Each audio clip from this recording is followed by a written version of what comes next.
Welcome back to the news at 10. The Senate has rejected an interim report submitted by its ad hoc committee which investigated the causes of clashes between farmers and herdsmen in southern Kaduna and other parts of the country. In the interim report presented by the chairman of the committee, the members called on the governor of Kaduna State, Nasir El-Rufai, to publish previous white paper reports on the southern Kaduna crisis. However, the Deputy Senate President Ike Ekweremadu argued that the report failed to address the salient issues which the committee was mandated to address. The reason why we raise this recommendation is that most of the white papers produced during the last 14 crises in Kaduna State, none of the reports have been implemented, so that nobody was punished, no victims were given compensations. So that's why we said the only way out, one of the few ways out, is make sure that these reports have been implemented by the state government. The committee on their own identified 10 states to visit, but I believe that the crisis and the killings exist in more than 10 states. Today we just told about what happened in Lagos State. So I believe that the report needs to be deeper than this.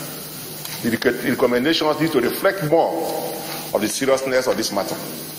We are told that some arms were intercepted at our border by the customs. Till now, we have not been told who owns those arms, because somebody imported those arms and it's coming from somewhere. It is easy to ask the manufacturers who order for these arms. Today, we have not been told. So I think that this thing is very serious. We cannot sit by and watch our countrymen and women being killed every day. Life has lost its value in this country. In Benue, people are killed every day in their numbers. In Enugu, in Zamfara, in Kano, in Kaduna, everywhere. And lately in Lagos, even in Calabar. So I think that this matter is serious enough that this committee needs to go back and do more work and come up with more concrete recommendations so that the country and indeed our inhabitants, our citizens, will know that we are serious about this issue. The dream of Governor Willie Obiano in making Anambra State a first-choice investment destination and a hub for commercial activities seems to be materializing. The state government has signed a $2 billion memorandum of understanding with 2 investment companies for the construction of an international airport city in Anambra East local government area. Governor Obiano says the project will reduce the cost of importation and boost development in the state. It's a full house as Governor Willie Obiano meets with delegates of 2 investment companies at the government house in Awka. The Anambra State government is signing a $2 billion memorandum of understanding with the companies for the construction of an international airport city in the state. First, the details of the proposed investment. The project will promote trade and commerce and industrialization in Anambra State, and as a result, it will also accrue revenue to the state through the state's share of the profits generated, as well as IGR from enterprises directly and indirectly associated with the airport city. The investors commend the government's initiative, promising to deliver on time and in accordance with best practices. There will be a number of associated infrastructure associated with this project. That our target is that this airport will be commissioned and ideally hoped by you, Governor Obiano. We have a very good intention to work together for a great project.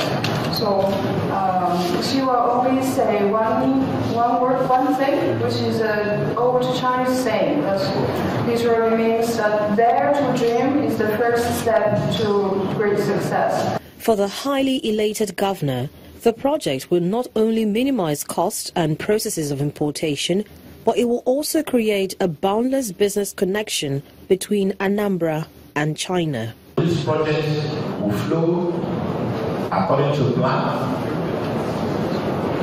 If there's anybody going to waste time on this project, clearly it's not going to be Anambra State government. With both parties satisfied, pen is put to paper. The airport city is to be named Anambra Airport Infrastructure Company Limited. and will be sited in Ivite, Umueri, Anambra East local government area of the state. The airport is expected to be completed in 3 years. Now, we've had a reaction in the last couple of minutes to the Speaker's challenge to the Kaduna State Governor, and it appears the House of Representatives have taken the bull by the horns and released copies of the payslips of the Speaker, Yakubu Dogara, from October 2016 to March 2017. Details of the payslips indicate that the Speaker earns an average of 346,577 naira monthly after deductions. The House also says it will publish its budget in the 2017 budget. In the meantime, the House spokesman Abdul Razak Namdas accused Governor El Rufai of trying to distract the National Assembly from playing its constitutionally assigned role. Reactions are still coming in as the Center for Anti-Corruption and Open Leadership CACOL has challenged governors, legislators and public office holders to emulate the Kaduna State Governor and disclose their salaries and allowances. In a statement, the CACOL's Executive Chairman, Mr. Debo Adeniro, says the concealment of the allowances of public office holders has made it easy for them to cart away vast amounts of money without fear. He adds that other public office holders should not just stop at openly declaring their income, but should go a step further to slashing their humongous allowances. Now, with all those figures, let's take a look at some figures of our own. Here's Anne Nwawodo with Business News.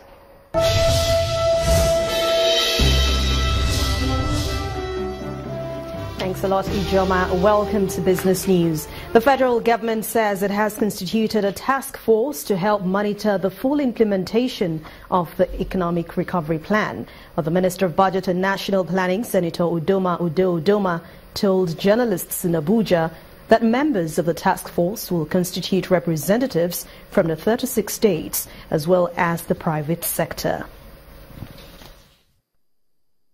We'll also be using implementation task forces.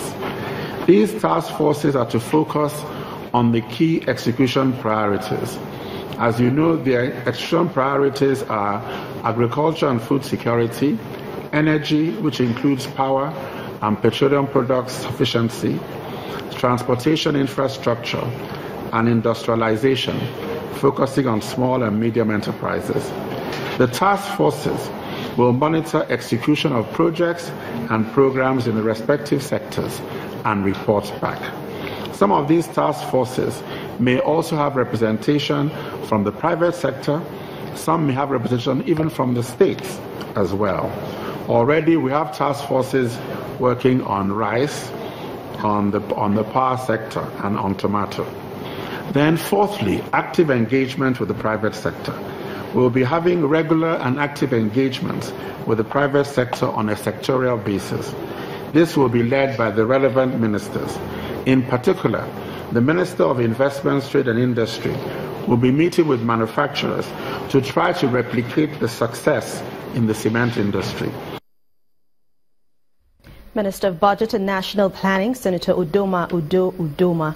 Now, Pan-African multilateral project developer Africa Finance Corporation has issued a $500 million 7-year Eurobond. This follows a solid track record of successful capital market issuances, starting with its $750 million Eurobond debut issued in April 2015. The latest Eurobond received strong global interest with an order book of $2.4 billion, representing about 5 times oversubscription from 231 investors across the Middle East, Asia, the United Kingdom, Europe, and the United States. The Eurobond, which carries a coupon of 3.87%, was priced to yield 4%, and it will mature in April 2024. AFC is the second African development finance institution to issue a Eurobond with maturity longer than 5 years. The Central Bank of Nigeria has been speaking on the reason behind its recent initiative to offer foreign exchange to owners of small and medium businesses across Nigeria. The acting director of corporate communication at the bank, Mr. Isaac Okorafo, says the intervention is targeted at ensuring easy business transactions for industrialists. The domestic market declined further by 0.58% today, following sell-offs across all major counters. Let's join Bisi Adebayo for the details.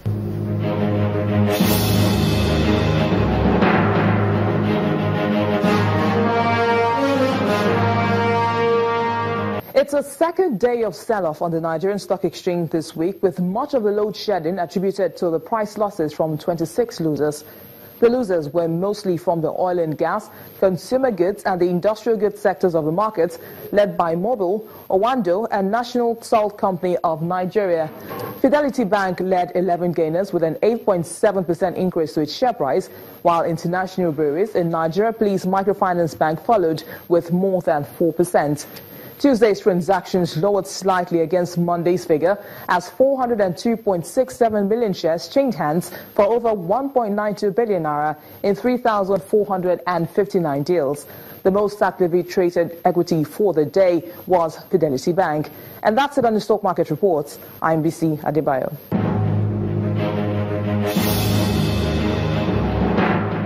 Thank you, BC. Now, for most of the leading global stock markets, they all closed in the red today amid increased geopolitical tensions in the Middle East and the Korean Peninsula. Let's take a look at the figures.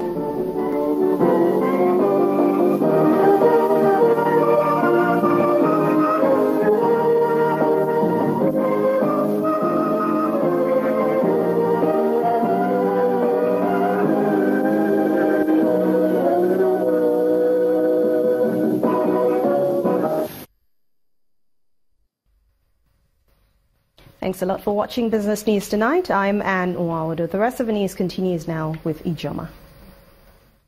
Bayersdorf, the German skincare company, which makes Nivea line of products, has opened its affiliate office and production center here in Lagos. The project heralds other stages of industrial activities, and that's according to the country manager, Godwin Harrison. It also targets 150 direct jobs by the end of 2017. Our correspondent, Eni Thompson, reports. It's the homecoming of Bayersdorf, makers of Nivea products. Now localized, the German skincare company intends to penetrate the Nigerian markets deeper through this affiliate office and production center, which sums up to 7 billion naira investment by the company in Nigeria for 2017 and already has 23 employees. We're looking at setting up production facilities for some of our products in Nigeria. We expect that in Q4 of this year, we would kick off significantly with that. Again, the quality of the products from that factory is going to be absolutely world-class. It's one of the things that we're very, very mindful of. And it's going to create a lot more jobs and also secure our supply chain to make sure that consumers can always find their favorite Nivea products in stores. The promise of employment and investment in Nigeria is not enough. The company says it comes with the same quality as its international supplies. The formulas in the products are exactly the same as the ones that we do everywhere else in the world. So there will be no difference in what was before or what would be in any other country. So I think, and I think it's also necessary to do that, because I think it would be very short-sighted to think to fool the Nigerian consumer into something else. Bayersdorf arrives in Nigeria with endorsement of Nigerian Investment Promotion Commission. I see the setting up now as just the beginning of many great things for Nigeria in terms of the relationship with Bayersdorf. Now they're importing largely in bulk and packaging in Nigeria. I see ultimately the company progressing to bringing the product to Nigeria semi-finished, adding even more value in Nigeria. But I see them plugging Nigeria more and more. With this expansion into Nigeria, Bayersdorf promises a new chapter of bringing Nivea products closer to Nigerians. Eni Thompson reporting for Channels Television News.